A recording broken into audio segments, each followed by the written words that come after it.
It's always an honor to come to the floor of the House of Representatives, and especially when there's so much of great importance occurring in our nation at this time. We do need health care reform, and I appreciate my friends across the aisle talking about the importance of good health care. I've continued to hear people find that they are going to lose their health insurance, talking to employers, numerous employers this past week who say, I want to compete, and been notified insurance is going up higher next year. Heard the small business employer this afternoon, I'm not going to be able to carry insurance. I love my employees. I provide them good insurance, but come January, too many of my competitors have said they can't afford to keep the insurance for their employees, so they're going to drop it and pay the $2,000 fine, because $2,000 is so much cheaper than the cost of health insurance. So, though the reason we were told for pushing through the Obamacare bill in a very, very partisan way was because there were 30 million or so who did not have insurance. And as some have indicated, there may be that many who lose their insurance as a result of Obamacare.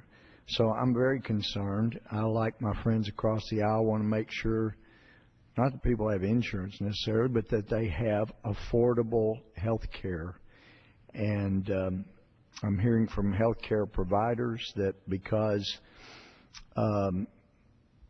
they're hearing from people who are no longer going to carry insurance for their employees, that it's going to be more and more expensive to provide health care, since they made money off those who had insurance, and without people having the insurance they have in the past, as the President promised and has been made very clear was not true, there will be more pressure on those who are paying for their health care to pay substantially more, which means there are more people who will not be able to afford, and it will break the system. And of course, with health insurance companies that because of the things they're forced to cover, their insurance is going to necessarily have to go up. There will likely be insurance companies that will have to give up the health insurance business, and then the administration can complain, well, we thought we were going to be able to work with the greedy health insurance companies, but as it turns out, they've gone out of business, and doctors have abandoned their practices and retired early. So it looks like the government's going to have to take over insurance or take over health care business.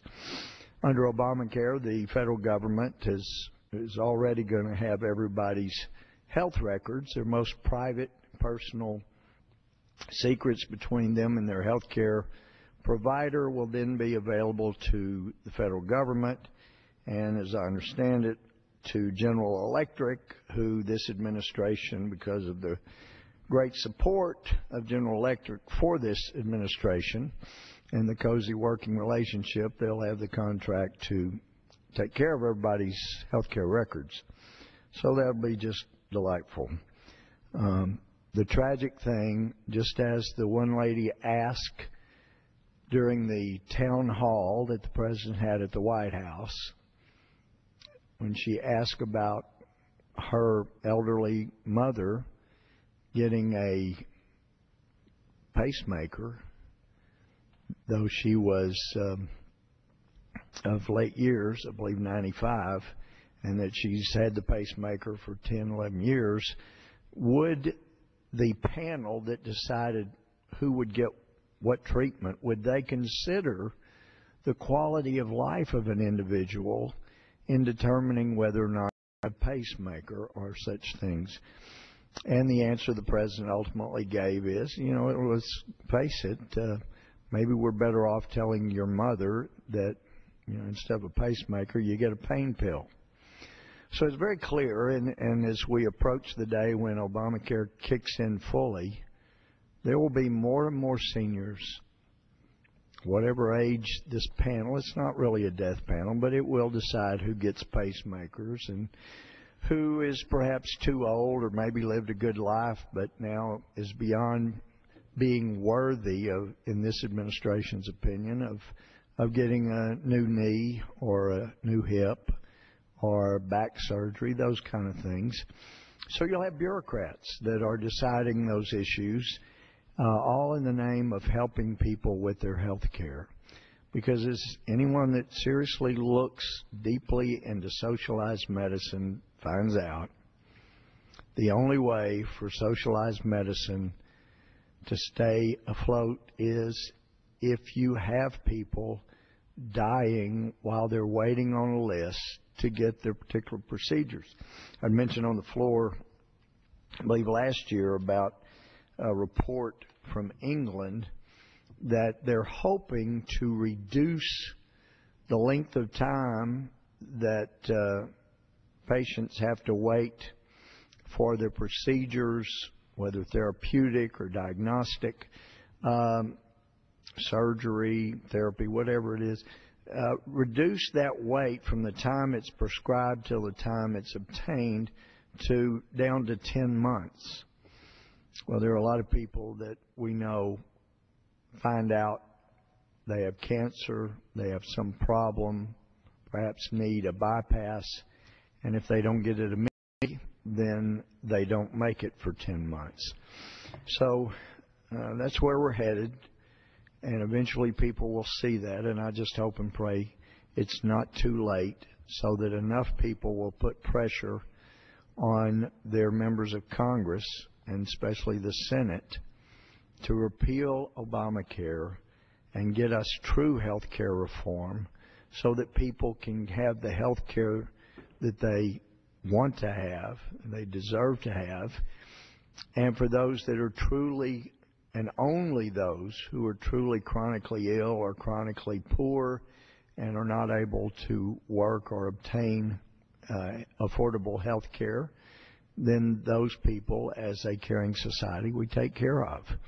But what it appears, since Obamacare cut $700 billion from Medicare, it's now appearing to more and more seniors that this administration effectively took money for treatment that they would get and provided that to young, healthier people who probably don't or could possibly have their employer provide it if the employers were not being penalized by doing so, but whose employers will likely give up that insurance, and we'll see that as time goes on. But nonetheless, seniors, though they were told by this administration, though they were told by some people across the aisle that they wouldn't lose their doctor, well, many have already lost their doctor. People were told, if you like your insurance, you can keep it. And we've already found that's not true. So my heart breaks for people that are going to need health care in the next few years and are simply not going to be allowed to have it because the government will stand between them and the health care they need.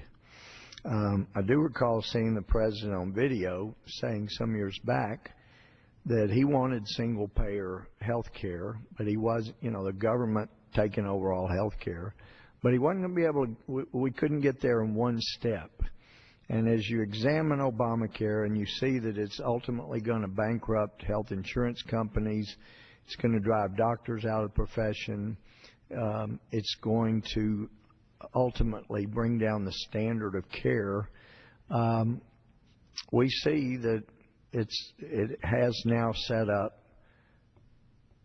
the whole system to fail, so that down the road the government will say, just as the then Senator Obama said, we'll get to a government government-run health care because, gee, the greedy insurance companies went bankrupt trying to be greedy, and the doctors got out of the business, and now it looks like the government's just going to have to take it all over, just like we hoped. And if there were ever any aspect of life that would ensure that the federal government could dictate people's lives to them, it would be health care. When the government controls all health care, the government will control all people in this country, because they will make the decision, basically, who gets what treatment when we get to that point.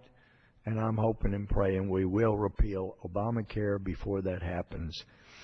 It's going to require a new Senate, obviously. Well, another area that has had a lot of government intrusion has been in the area of the First Amendment. And so many people simply do not understand and do not appreciate that the First Amendment does say Congress shall make no law respecting an establishment of religion or prohibiting the free exercise thereof. So we've had so many areas in which the government has moved forward to establish a non-religion, has forced, like in the case of the major who killed 13 of our Grand Service members at Fort Hood, he and his Islamic faith were forced upon people who needed counseling about having to go, Christians who had to go to the Middle East, to Iraq, to Afghanistan, to serve their country. They had to get counseling from someone who made very clear that his faith was everything, and his faith in Islam so overwhelmed him that not only must it have affected the advice that he gave to Christians who were forced to see him, but it also caused him to shoot and kill even those he had not wounded with his words. But there does seem to be a war on Christianity in this country. Certainly, as the founders anticipated, there should not be an establishment of religion. But most important was that they not prohibit the free exercise of religion. And when I was in the Army for 4 years, I had so many Christian friends. I had friends that were not.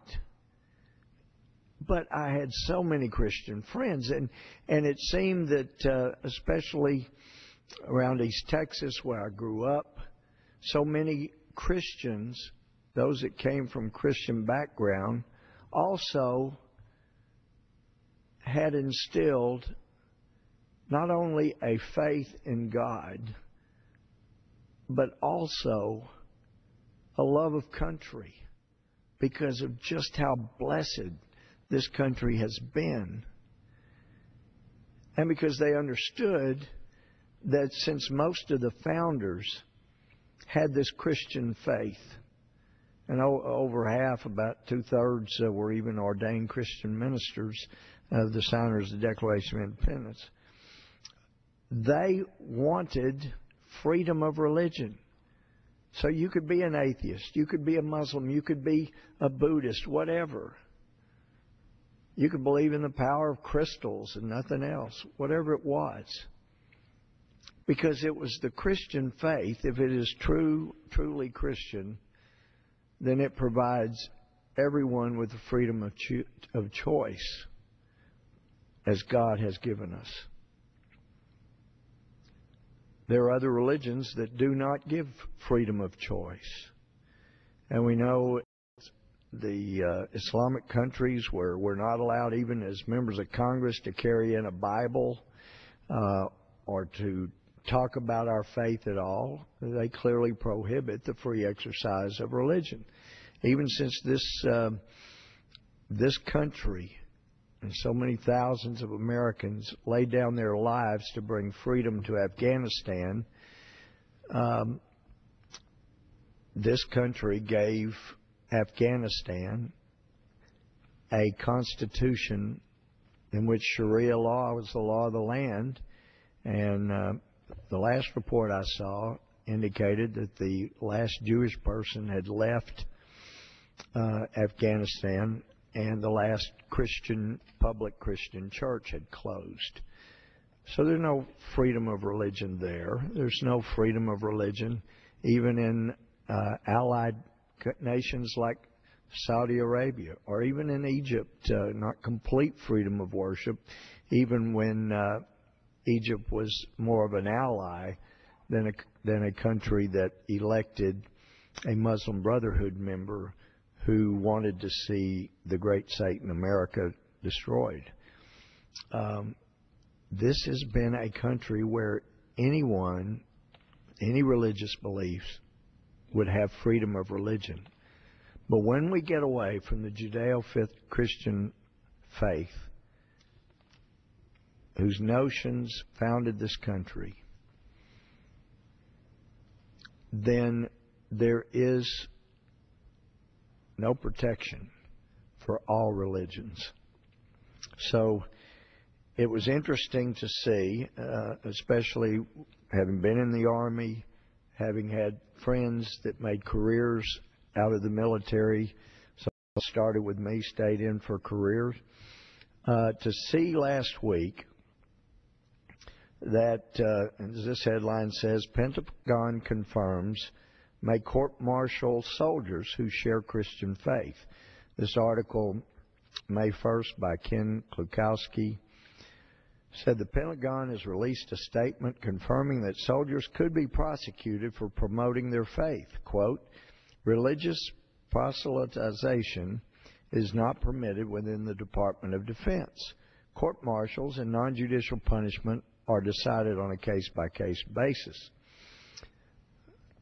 The statement, released to Fox News, follows a Breitbart News report on Obama administration Pentagon appointees meeting with anti-Christian extremist Mikey Weinstein to develop court-martial procedures to punish Christians in the military who express or share their faith. From our earlier report, Weinstein is head of the Military Religious Freedom Foundation. That's a misnomer.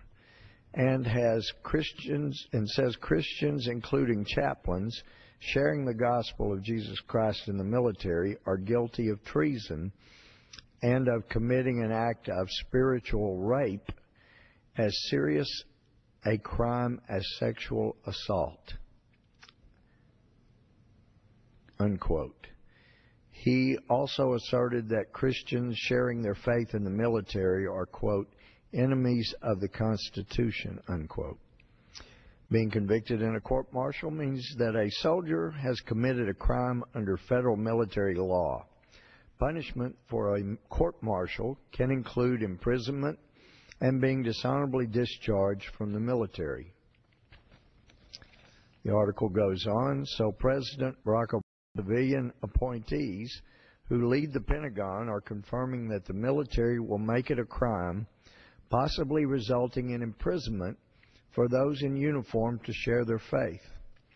This would include chaplains, military officers who are ordained clergymen of their faith, mostly Christian pastors or priests or Jewish rabbis, whose duty since the founding of the U.S. military under George Washington is to teach their faith and minister to the spiritual needs of troops who come to them for counsel, instruction, or comfort.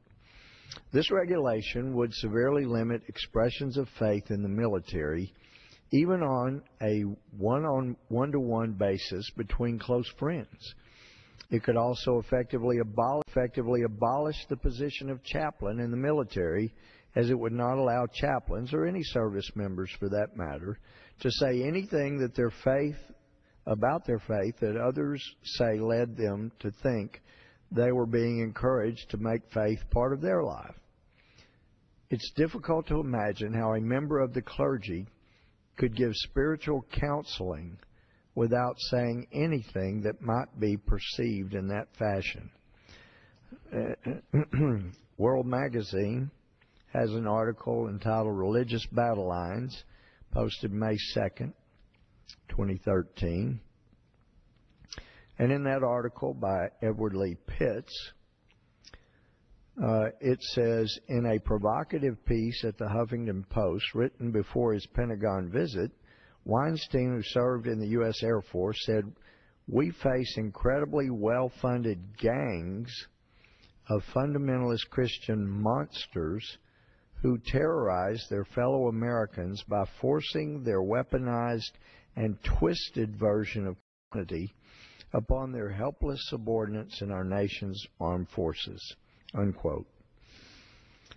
After the meeting, a column appeared in the Washington Post, largely sourced by Weinstein, which portrayed him as heroically taking on and lecturing the Pentagon brass.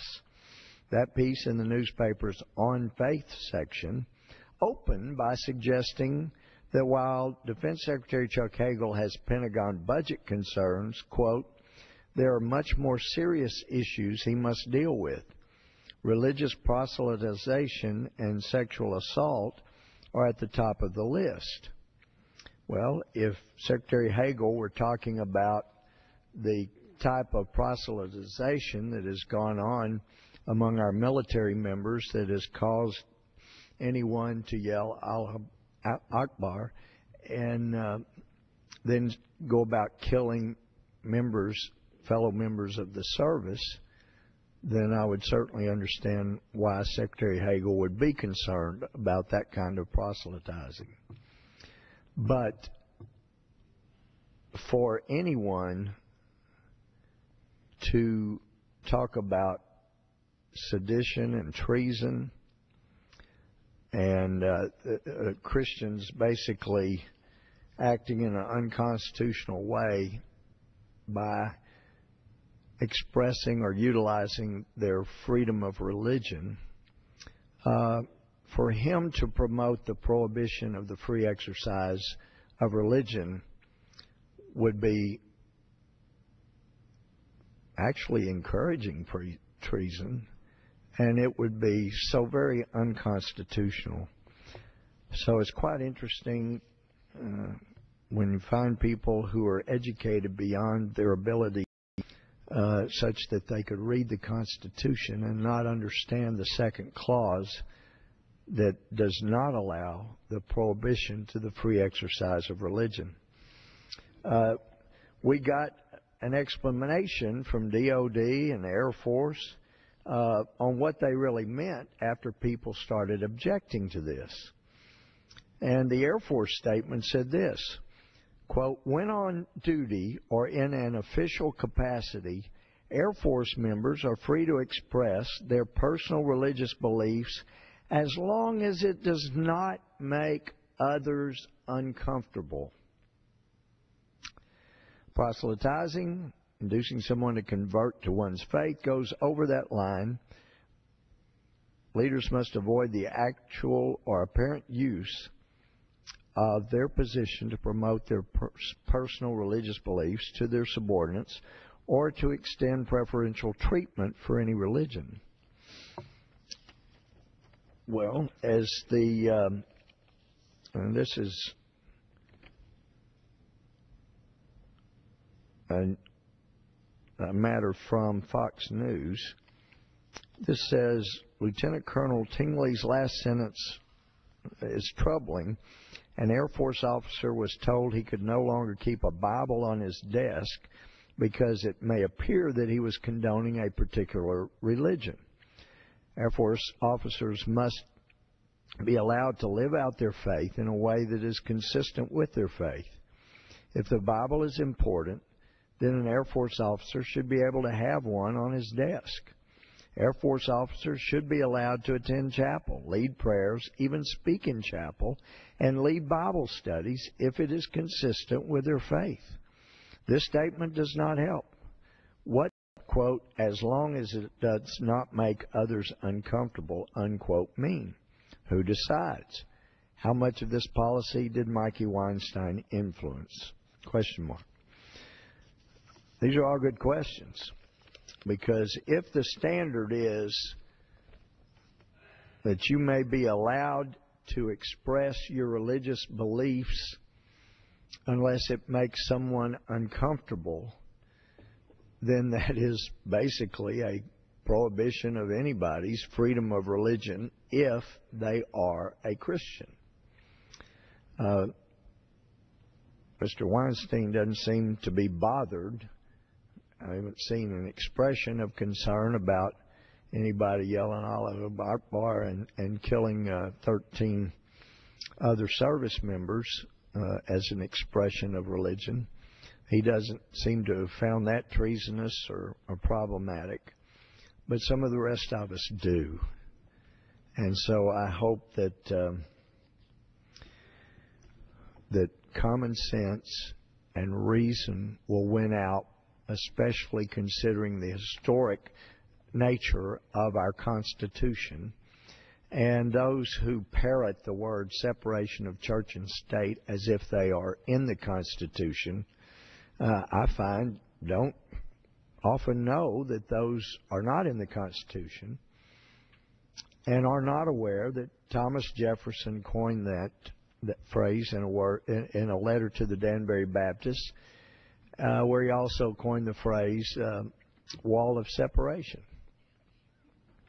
And this is a president who has been confirmed by secular and even the congressional resource folks that Jefferson, most Sundays when he was here in Washington, would normally ride a horse down Pennsylvania Avenue and attend a non-denominational Christian worship service here in the Capitol, just down the hall, at what we now call Statuary Hall, but where they back then, for most of the 1800s, had a Christian worship service. The first woman to address a group in the Capitol did so, a female evangelist, Christian evangelist, spoke down the hall. The first Catholic to address a group in the Capitol did so just down the hall. The first African American to address a group in the Capitol did so down the hall. It's a very historic place just down the hall where church was held for most of the 1800s, a Christian, non-denominational worship service. So it's rather historic, and it was a Christian chapel to which George Washington went with all the other leaders after he was sworn in 1789 and went down the road there in New York from the federal building where he was sworn in to the chapel that was the only building at Ground Zero that was completely unaffected by the horrible fall of the World Trade Centers after they were attacked by people filled with hatred and evil people, radical Islamists, who thought that in their religion of radical Islam, that they would find virgins and paradise by killing thousands of innocent people. So hopefully the military will take another look at this. I hope and pray they will. For most of this country's history, members of Congress even still, we have members of Congress from both sides of the aisle who quote Scripture from the Bible as a resource or a confirmation for a particular bill or position that they're taking. Going back to our very inception as a country, that was considered a wise thing. and not a treasonous thing, as Mr. Weinstein, so unfamiliar with our history, would attempt to have people believe.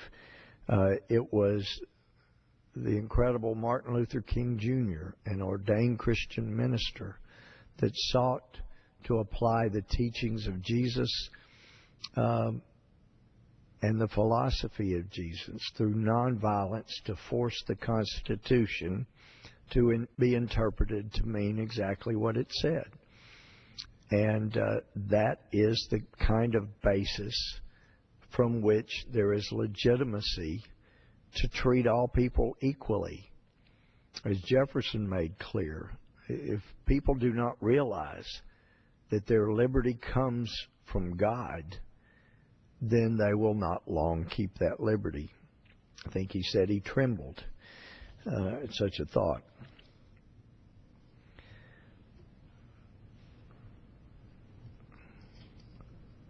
This Wednesday, we're going to have a hearing in the Oversight Committee regarding what happened at Benghazi on 9/11 of last year. I will be honored, humbled and honored, to escort the widow of Ty Woods, one of the two former Navy SEALs who was killed when help did not come for whatever reason, whoever ordered help not to come in a timely fashion. And this hearing will hopefully shed a little more light on that. An article from Breitbart came out 5 May 2013 by John Sexton. He says, in an appearance on Face the Nation this morning, Representative Darrell Issa revealed several new pieces of information about the Obama administration's controversial description of the 2012 terrorist attack in Benghazi, Libya, casting doubt that the White House mischaracterized its cause by mere accident. The talking points were right, and then the talking points were wrong, Issa explained in response to a question about reporting at the Weekly Standard. The CIA and Greg Hicks, who took over as charge d'affaires in Libya after the death of Ambassador Chris Stevens, both knew immediately that it was an attack, not a protest. Hicks, who did not appear on the show, but whose reactions were featured based on transcripts of interviews with ISIS committee, said he was stunned by what UN Ambassador Susan Rice claimed on 5 different news shows on September 16th when she appeared on Face the Nation. She followed an interview with the president of Libya, who claimed he had no doubt it was a terror attack. Moments later, Ambassador Rice contradicted him and claimed a spontaneous protest was more likely. Acting Ambassador Hicks watched the Sunday shows and said he found this contradiction shocking. Quote, the net impact of what has transpired is the spokesperson of the most powerful country in the world has basically said that the president of Libya is either a liar or doesn't know what he's talking about, unquote, the accused. Hicks added, quote, my jaw hit the floor as I watched this. I've never been as embarrassed in my life, in my career, as on that day, unquote. Hicks believes the stunning failure of diplomacy on the Sunday news shows explains why it took the FBI 3 weeks to gain access to the Benghazi site. The U.S. had effectively humiliated the Libyan president on national TV. That decision, he believed, probably compromised our ability to investigate and track down those responsible. According to Hicks, no one from the State Department contacted him about what Ambassador Rice would be saying in advance. The next morning, he called Beth Jones, Acting Assistant Secretary for Near East Affairs, and asked why Ambassador Rice had made the statement she had. Jones responded, quote, "I don't know," unquote. A report published Friday by the Weekly Standard suggests that State Department spokesperson Victoria Nuland took issue with the initial talking points and, with backing from the White House, removed any evidence of al-Qaeda involvement and of prior attacks on Western targets in the region. According to emails reviewed by the Weekly Standard, Nuland said her superiors were concerned about criticism from Congress.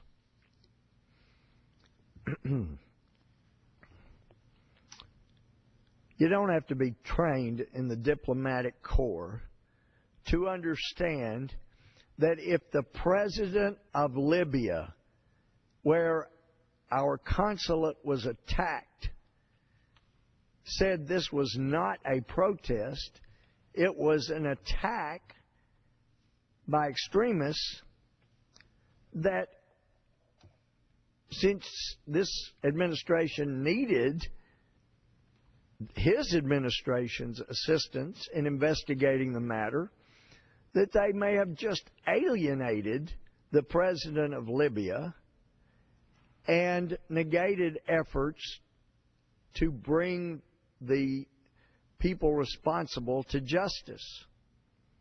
Of course, there's no real explanation as to why it would take 8 months just to put up 3 pictures, as has been done, to try to identify the perpetrators of what happened in Libya. Heck, when that was done regarding the perpetrators in Boston, it wasn't months that it took to identify those individuals. It precipitated bringing things to a head rather quickly. And isn't it interesting that it's only after tremendous congressional pressure to get to the bottom of what actually happened at Benghazi so that we can try to avoid it for the future, that all of a sudden there is interest in actually trying to capture the people responsible. CBS News, May the 6th, by Cheryl Atkinson, has a headline of an article, Diplomat, U.S. Special Forces told, quote, "You can't go," unquote, to Benghazi during attacks. The deputy of slain U.S. Ambassador Christopher Stevens has told congressional investigators that a team of special forces prepared to fly from Tripoli to Benghazi during the September 11, 2012 attacks was forbidden from doing so by U.S. Special Operations Command South Africa. This is just shocking to think that we had people armed, equipped, able, as we know now, if this is true, they should have been able to save the lives of those 2 heroes, Ty Woods and Glenn Darty, and also the State Department individual that had most of his right leg blown off up there with him. I could have saved all of that if they'd been allowed to go protect the people who were sent there to serve by this administration. Another article, Washington Times, has a headline, the U.S. could have halted Benghazi attack with a flyover. This is according to a diplomat. This article by Sean Waterman, dated Monday, May 6, 2013, says U.S. air power could have headed off at least part of last year's terror attack on the diplomatic post in Benghazi, but American officials never asked for overflight permission because there were no airborne tankers available to refuel, according to the House Oversight Committee's investigation. Gregory N. Hicks, who became the chief of the U.S. mission when Ambassador J. Christopher Stevens was killed in the attack, told House investigators Libya would have given the U.S. permission to do the flyover. Democrats have accused the Republicans of running a one-sided investigation.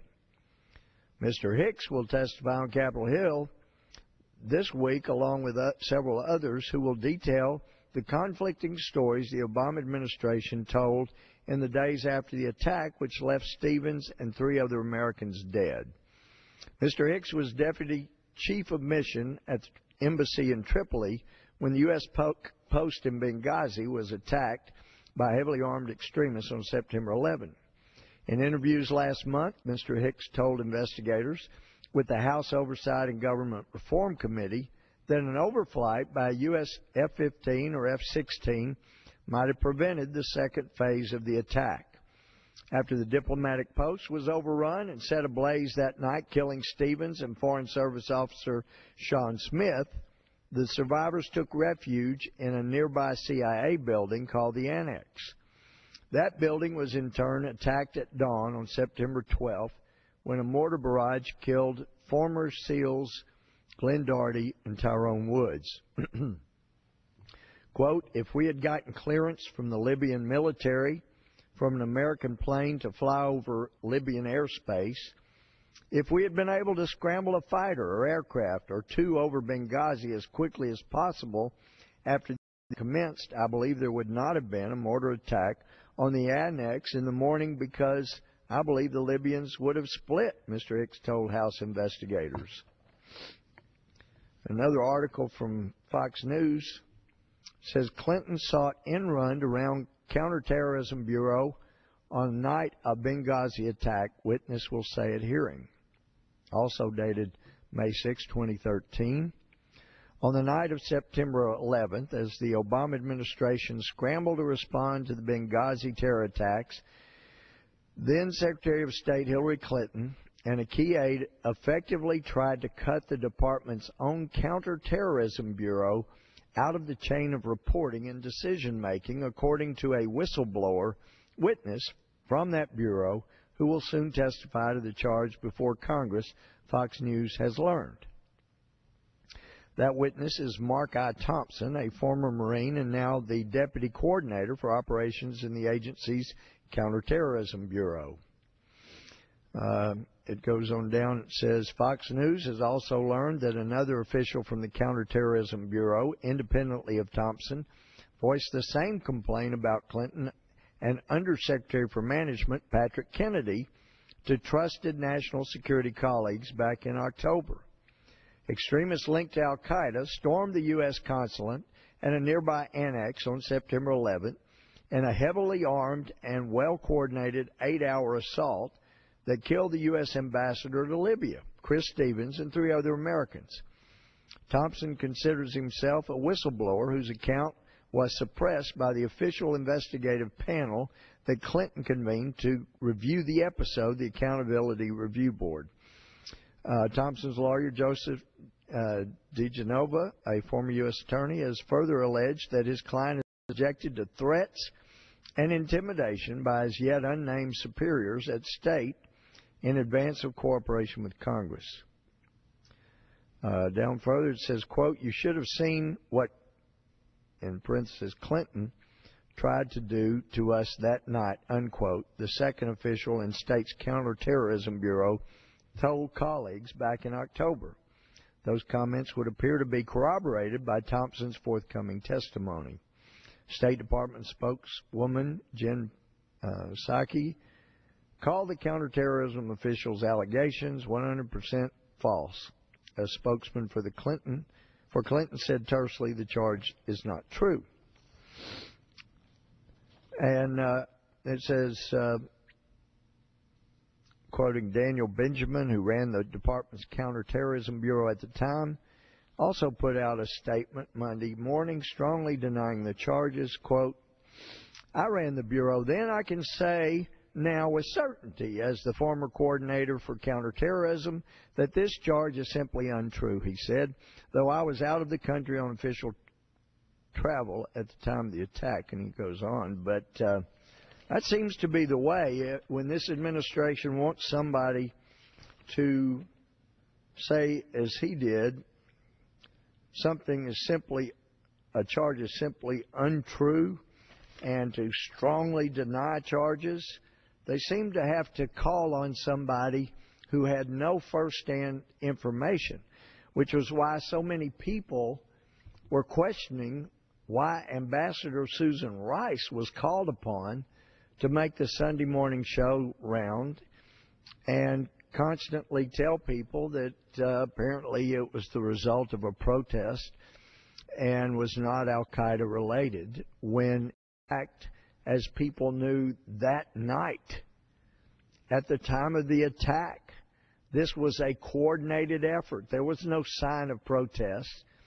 So the way the administration appears to have operated is to have people come forward who had no first-hand information, give them their talking points, as Susan Rice was given, an intelligent person, and she's told by people apparently she trusts, here's what you need to point out, here's what you need to know, and then those people have plausible deniability of what the real facts are because they've just been handed talking points.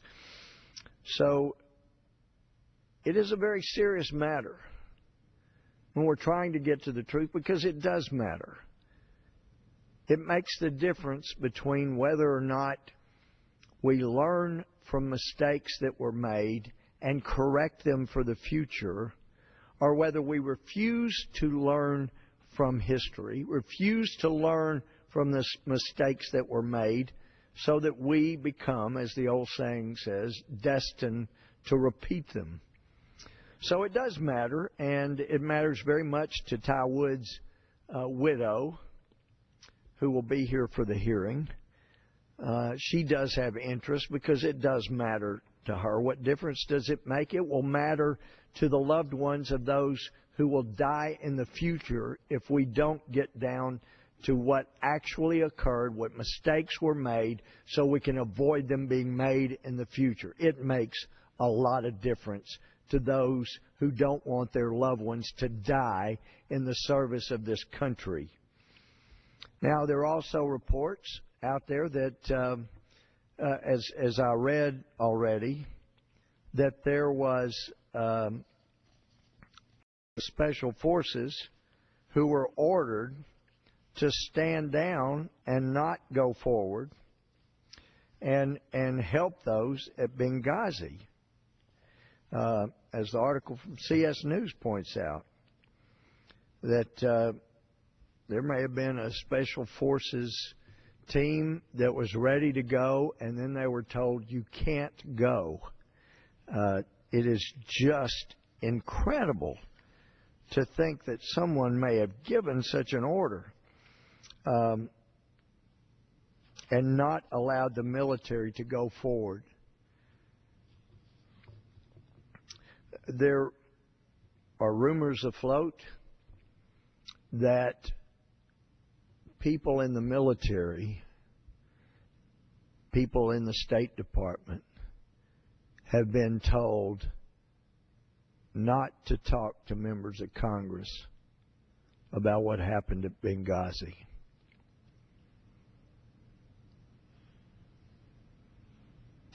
If there is anything to those accounts, one thing that is often helpful is to go to the law itself. 18 U.S.C. Section 1505 is entitled Obstruction of Proceedings Before Departments, Agencies, and Committees, and in part says whoever corruptly, and I'm just reading what might be applicable if this were ever to arise and someone ever were to instruct members of the military or members of the State Department or any agency of the federal government not to communicate with members of Congress. This bears noting, whoever corruptly or by threatening letter or communication influences, obstructs, or impedes or endeavors to influence, obstruct, or impede the due and proper administration of the law under which any pending proceeding is being had before any department or agency of the United States, or the due and proper exercise of the power of inquiry under which any inquiry or investigation is being had by either House or any committee of either house or any joint committee of the Congress. Goes on to say, they'll be punished. That's a rather serious matter, so hopefully nobody's out there giving such instruction or has not been out there giving such instructions, because when members of the military or the State Department or intelligence departments or justice departments have information and they have been asked to provide such information, and anyone instructs them in any way that may impede Congress's recovery of such information, then they need to look at 18 U.S.C. Also, the 18 U.S.C. 371, if two or more persons conspire either to commit any offense against the United States or to defraud the United States or any agency therein in any matter or for any purpose, and one or more of such persons do any act to affect the object of the conspiracy, each shall be, and it talks about their fine and imprisonment. And then, of course, this under 18 U.S.C. Section 2, whoever commits an offense against the United States or aids, abets, counsels, commands, induces, or procures a commission is punishable as a principal. Whoever willfully causes an act to be done which, if directly performed by him or another, would be an offense under the United States, punishable as a principal. So basically, if somebody is encouraged not to be forthcoming or honest with the Congress, you run into some issues there as well. So I hope people will take note of our laws, and hopefully there's no truth to the rumors afloat that such instructions have been given, because just as I was so greatly offended when the national security letter system was abused, and we had an inspector general report about that, I didn't care that it was a Republican administration that was abusing people's freedom, and I spoke out. And I hope that friends across the aisle, as this information continues to be forthcoming about misrepresentations that were made publicly by this administration, intentionally and knowingly, that others, friends across the aisle, will stand up as I did about the Bush administration, their Justice Department, and demand justice. I demanded a resignation from the FBI director back then. We have an obligation, and it goes beyond party loyalty. And when people were killed, sent to Libya to serve this country, and we had two former SEALs who went and gave their lives to try to save, and who did save, American lives, the least people stateside could do, the least those who were reportedly told not, you can't go help these people, the least they can do, since they were not allowed, according to the story, not allowed to go give Ty and Glenn back up then. I hope and pray they'll have the courage to give them back up now, so there'll be no more Tys and Glens that will have to give their lives in the future because inadequate security was provided and a State Department was stumbling through relations in a tough situation, and then sent people forward with statements that those who sent that person forward knew were not true. I hope that we'll have people not just those that are now coming before the committee on Wednesday, but others, for the sake of Ty and Glenn. Mr. Speaker, I hope people who are in the service or former service members that may have personal information will give them the backup now that they're gone that they would have wanted if that was them who gave their lives. And Mr. Speaker, with that, I yield back.